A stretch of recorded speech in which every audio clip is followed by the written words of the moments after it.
přišli tu zebrzo. Nejvyšší čas, jasnosti, nejvyšší čas.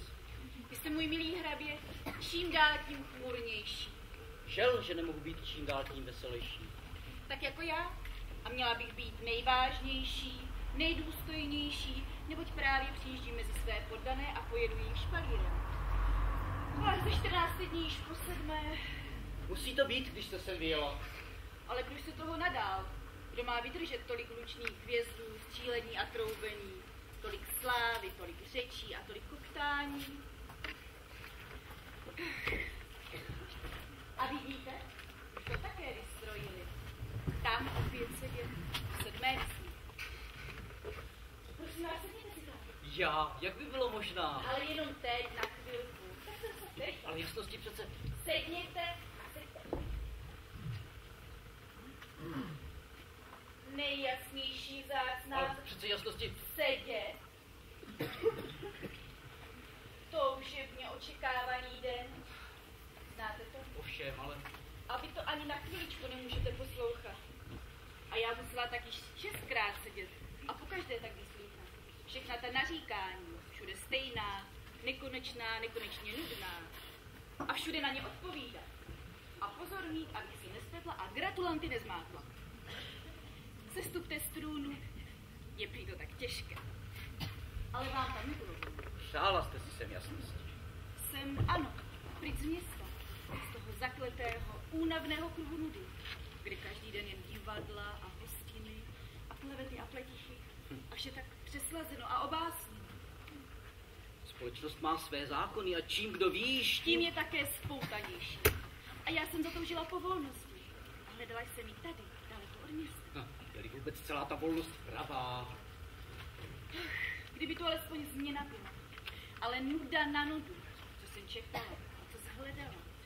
Místo jarosti a síly jen pochýlené šíje a hřbety ohnuté. Těšila jsem se na přímé jasné pohledy. Ale já jim stěží mohu komu do očí pohlédnout, jak se ústečně pohne. A kde jsem pohled zachytila, byl v něm jen tupý výraz otroctví a přeslazené devotnosti. No takový tu lid jasnosti, co jste čekala? Také nějaké taky Jasnosti. a vychluje nějak. Ale jasnosti, já přece vím, co můj řád žádá. A co důstojnost a snad i věk. Nejsem z těch, co dychtí citeřin háj, věnčit oltář a modlit a snít. Ach, když mě se tu ještě žádný Daphnis nezjevil. Ale jasnosti. A račte také pamatovat. Slyšíte? Už stojíte.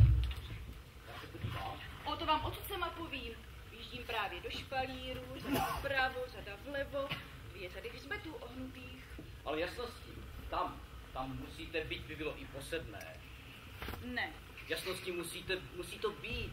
Musíte přijmout rychtáře, přijmout práva, potvrdit je v úřadě. To musí být jasnosti. A zase řečí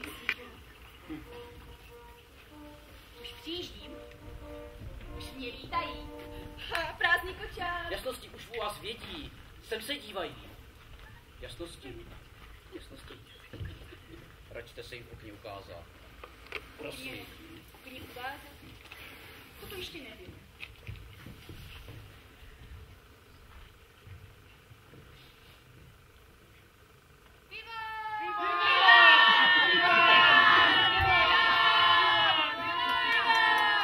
Jasnosti. Račte jim všechny. Není třeba. Tam ten krocan červený, to je jistě vrchní, dává jim znamení. Hned uslyšíte. Viva, teď.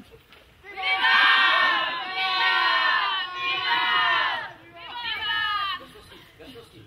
Zdá se, že už se to balí. Račte se usadit. Není vyhnutí. Pane Franz, držejte mu tu vážu. Prosím. No. To není tedy. Neoplíčitelé.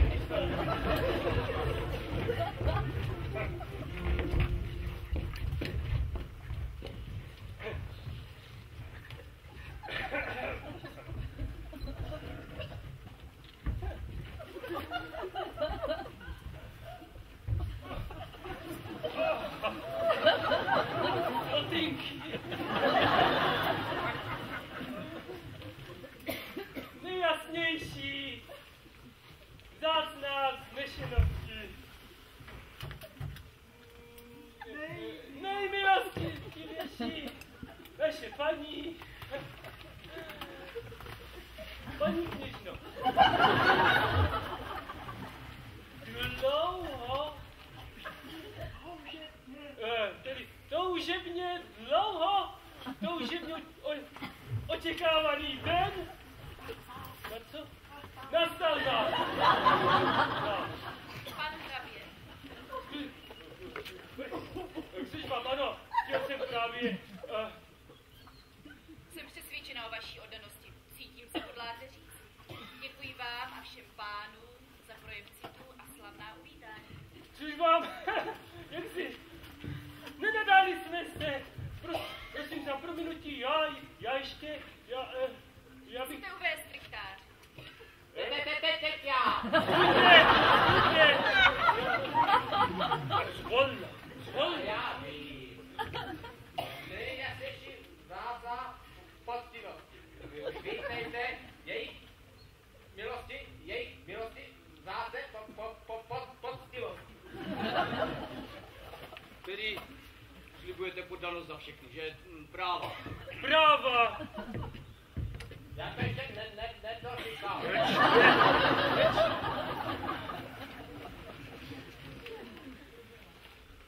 Vrací vám vaše práva, stvrzují vás. Buďte k sobě přísní, k druhým spravedliví.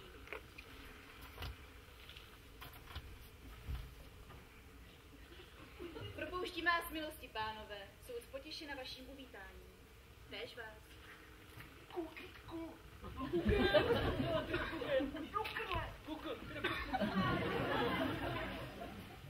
Děkuji ti. A ta kytka je jistě má. No, naše jinou, no.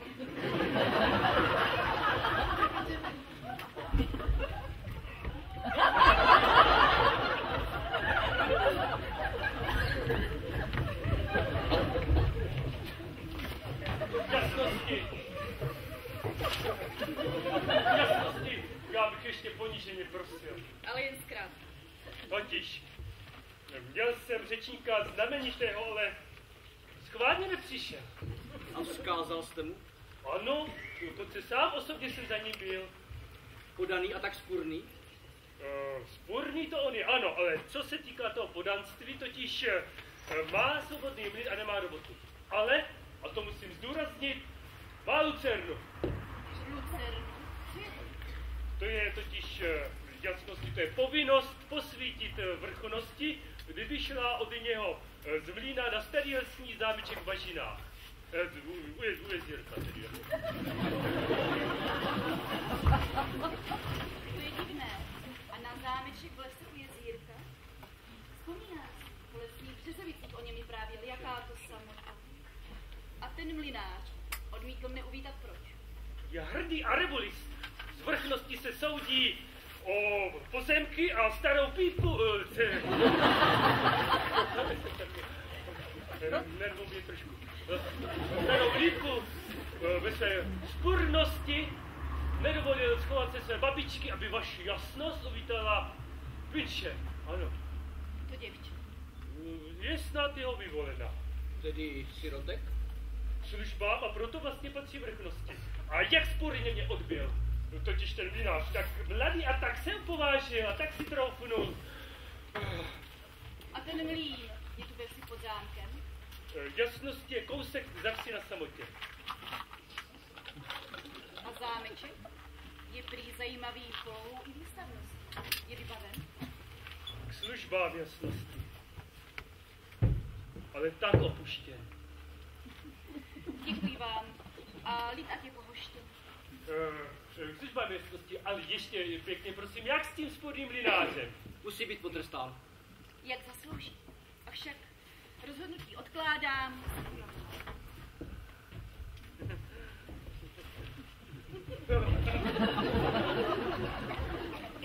Pane vrchní, na slovíčko. Ten mlynář je statný. Statný hezký chlapík, ale Nebezpečný buřič je to.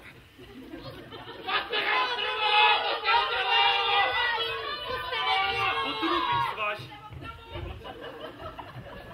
Pane Franc, co je to s těma otrubama? Prosím jste, Ránčo jste zavřít otrubu. Jo, to otrubu. A jak jsem na něj šáp, to vidíte sám, Jakže v tuhle slavnou chvíli rebelie? A jen nepodbít kontenance násilím to teď nepůjde, no něco jim slibte. Mají si beru Ale traktaci? to je na dlouho, pivo by snad bylo dost, ne? Ano, výborně. Ano, samozřejmě. Ano. Víte, naše